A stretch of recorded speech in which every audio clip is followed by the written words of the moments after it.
Have you ever pedaled your bike to work, feeling virtuous for not polluting the environment with your CO2-emitting car? Today, we'll delve into an economic theory that might just reveal you as a well-intentioned ideologist. Ready to decode the dollar? I am Paul, and this is Shekel Studies.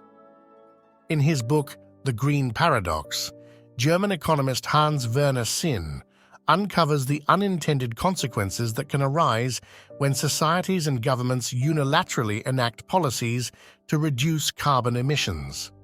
This paradox examines the supply side of fossil fuels and comes to some interesting conclusions. So let's delve into it. Imagine you're an oil sheik, eager to maximize profits from your underground crude oil reserves.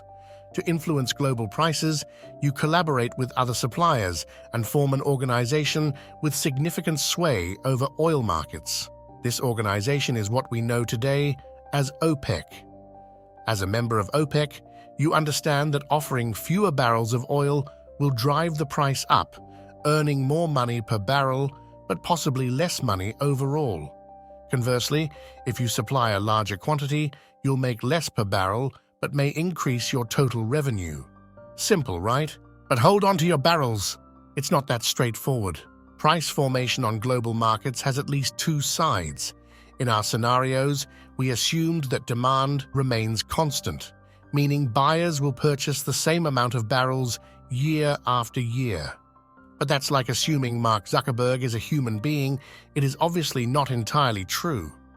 While we could explore the complex dynamics behind oil demand, we'll do what economists often do to keep our sanity. We simplify.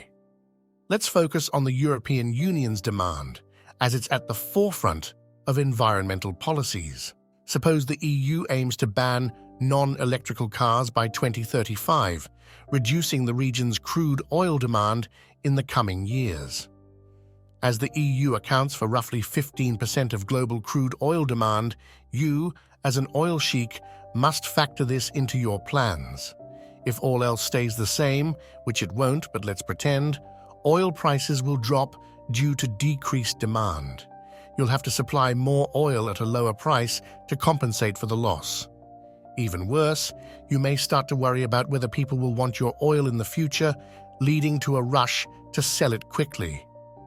Much like a farmer who is anticipating his crop to go bad due to extreme weather conditions in the future.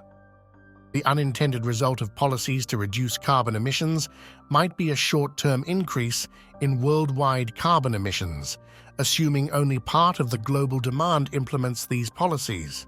To sum it up, if we follow Hans-Werner Sinn, it could be counterproductive to unilaterally implement these kinds of policies, especially if they don't generate wealth for the population, because then nobody will want to go down that same path.